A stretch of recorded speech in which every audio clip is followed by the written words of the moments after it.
Edward Matson, thank you Tom and the Society for inviting me to speak today. Just giving you an overview, and Tullis is giving you a setup how the two businesses are separated. I very much oversee all the mare side, so our principally is mare artificial insemination with fresh, chilled and frozen semen, fresh from Tullis and here, or chilled coming from places like West Kingston, and a lot from Europe, next day delivery, and also we do a lot of frozen semen.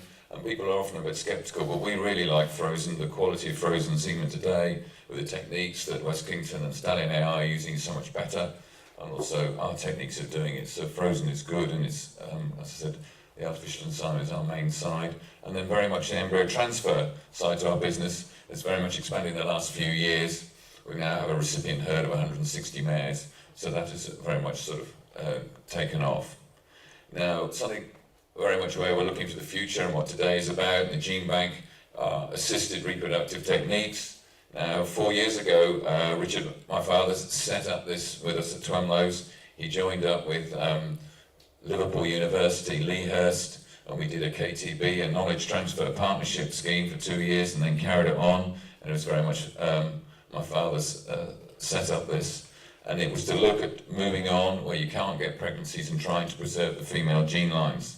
And we're doing ovarian pickup and also doing oocyte transfer, and then into cytoplasmic sperm injection, which is ICSI, which is very much equivalent to really the IVF side on the human and the cattle that was talked about earlier. And then other things we're trying to move on with is embryo freezing and oocyte egg freezing. Just going back, I forgot to point out that mare there is my mother's Suffolk, her foal. Right, just that picture there to begin with, that's this we did embryo transfer with a Suffolk mare a few years ago, so this is a warm blood mare with the Suffolk foal as a result of embryo transfer. So some of the other breeds we work with, we haven't been doing a lot with rare breeds, but we have been doing a bit with the Suffolk. We had a Hackney last year, we did embryo transfer, and we had a Hackney mare again this year. And obviously the Shire, Clydesdale, we have a few, and then we do have New Forest and Cleveland Bay. So those are some of the breeds we are working with.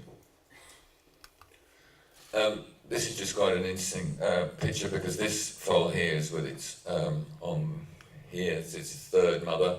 Basically what we do with embryo transfer, we do a lot of transported embryo, so this foal's genetic mother was down in Kent. They did an embryo transfer, flushed the embryo at day 7, day 8 post-ovulation.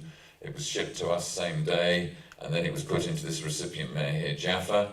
She carried the foal to term. Sadly, 2 weeks after foaling, the mare got colic and died. So then we fostered this foal onto another of our recipient mares, who then looked after that foal to weaning, and then after weaning, that actually was an Arab foal, and it was taken out to the Middle East. So these are some of the things we were able to offer. And then really moving on with what we're about for the future, where we've been working towards.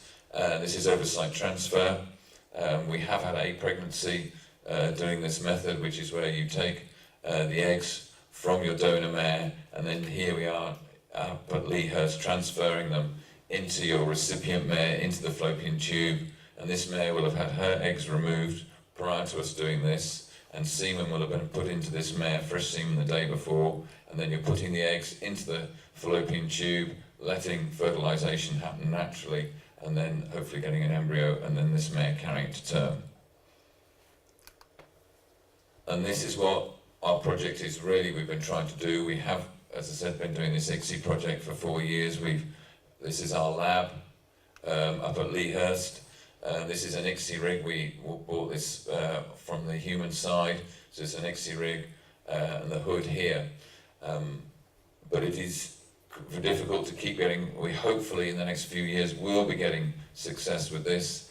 As I said, we have had pregnancies, but we're still not offering it commercially. And this is just showing, here is an egg from a mare, and then here's the needle about to go into the egg, and there is one sperm.